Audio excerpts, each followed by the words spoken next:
There's so many exercises and variation, and it's confusing to know which one's actually effective.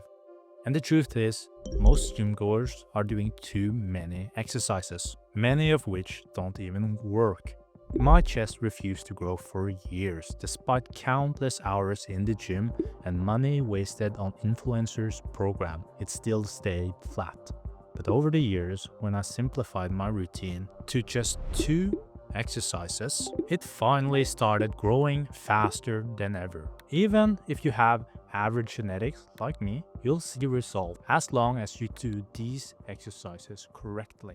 So why listen to me? My chest is definitely isn't as impressive as many 20-year-olds influencers on Instagram. I spent years following Instagram chest workout, but here's the truth. These workouts were made by guys with freak genetics, the sub 1%, many who are secretly on steroids, which you shouldn't take unless you're really insecure. Trying to build your chest by copying a 20-year-old influencer with insane chest genetics is like asking a 20-year-old how they got rich when all they did was inherit all their money on their 18th birthday. Like many of you, I got average genetics. Actually, my chest genetics is below average. Yet I went from looking like this to looking like this, only using these two key exercises. Genetics doesn't have to hold you back, but you do need to train a little bit smarter if you're not genetically gifted, because to get the same progress, you need to be clever with your exercise selection and also your volume. How much volume you should be doing really depends on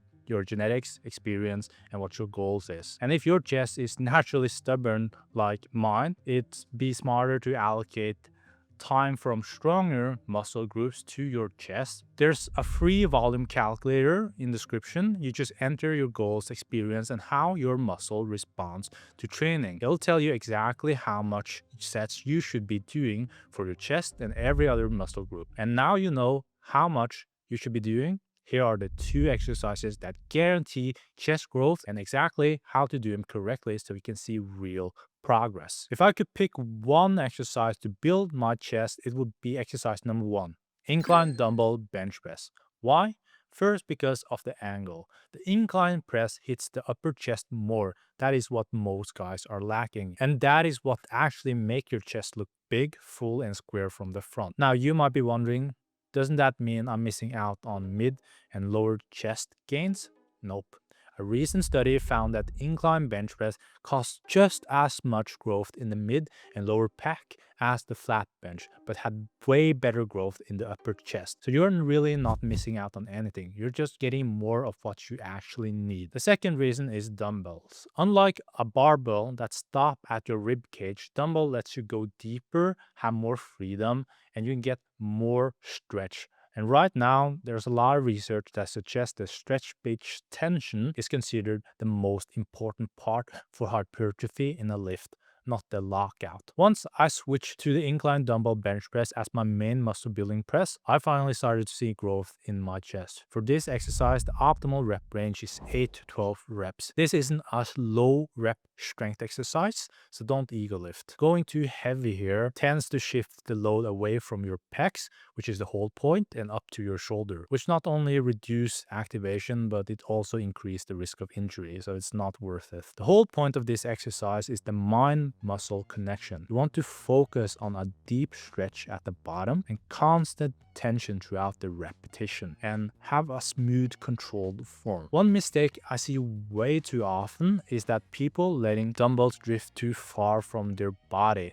Don't do that. You're just asking for a torn rotator cuff at that point. Exercise 2 is the barbell bench press. And I know what you're thinking. If stretch is the most important part of the lift, why the hell are you still doing barbell bench press? Bench press doesn't give you the deepest stretch, but here's the thing. Stretch is important, but it's not everything, because when it comes to building muscle as a natural, the king of gains is still mechanical tension, also known as progressive overload. Stretch matters, but the biggest difference in your result won't come from chasing a deeper stretch. It comes from training harder than you did last time. I can't believe I said that out loud. That's why I think the barbell bench press is actually better for chest gains than, for example, a cable flies or a pec deck, even though they might give you a more focused stretch exercise. The pec deck and the flies are isolation movements where you do a bunch of easy reps chasing the burn. That is called metabolic stress. And metabolic stress can help with hypertrophy, but the primary driver for muscle growth is still mechanical tension, meaning lifting heavier or more reps than last time.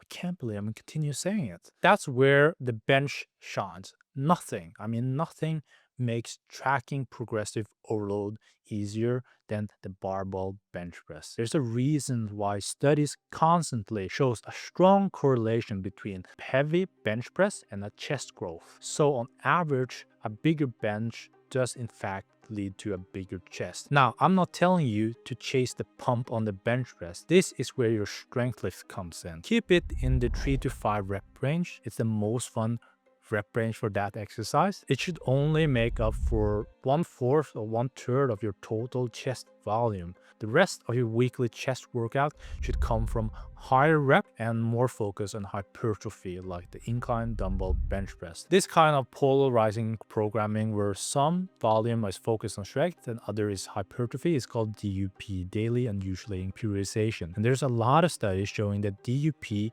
leads to better strength and muscle gains than doing the same rep range every session. And one more thing about the bench press. It is fucking fun. It's easy to add weight, to add a rep, and feel stronger over time. It feels fucking good to lift heavy, and enjoyment really matters. The person who loves walking gonna walk way further than the person who loves the destination. If you are enjoying the process, you'll stick with it longer. So if you enjoy doing the flat barbell bench press, which most of us are, you'll stick to it longer. And when you stick to it longer, you'll build a better chest over time. Way better compared to the guy who just trained to look good for one summer. All right, now you know the exercises. How many sets should you actually do a week? Not as much as you think, I can say. Do you know who Dorian Yates is? If you're not a meathead, I don't blame you for not knowing who that is. But he was 6-time Mr. Olympia, and during his reign, he only trained chest 4 sets per week. 4 sets. It takes about 10 minutes to do that. What matters equally as much as the exercises is your training quality. The most common reason to why people plateau and stop seeing results from their training is because they're training too light. For a set to be effective, you need to push yourself to be at around 2 reps shy of failure because scientists and gym bros have finally agreed that is the optimal amount. You need to push yourself to the point where it looks like you have fecal impaction. If you don't know what that is, here's an explanation. Here's how you should look. Or to the point where your arms are shaking by the last rep. That is an effective set. So how many of those do you actually need? For 90% of people, the sweet spot is between 8 and 12 hard sets per week. But if you've already been lifting seriously for 2 to 3 years and still feel stuck, sure, you might need to push north of 15 to 20 sets per week.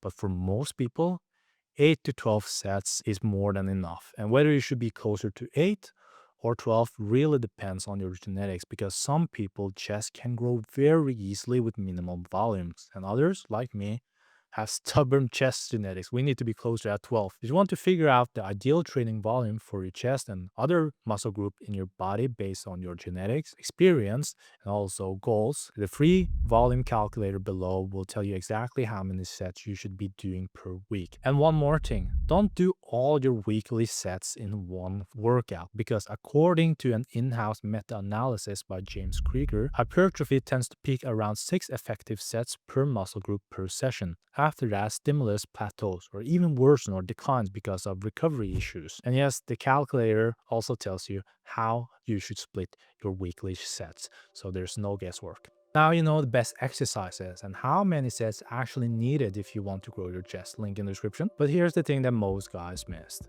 Exercise selection matters, but majority are already doing flat bench press and incline dumbbell bench press, but still guys aren't growing because half their sets are junk volume. Junk volume refers to any training that takes up your time and energy but don't actually help you build meaningful muscle or strength. And if it don't contribute to your goal, it's a waste of time because it increases the risk of injury, messes with your recovery, and can lead you to burning out faster. If you want to see how I cut my training with 70% and even got better results from that, check out this video over here.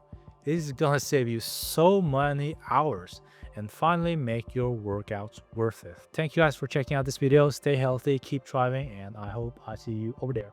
Peace.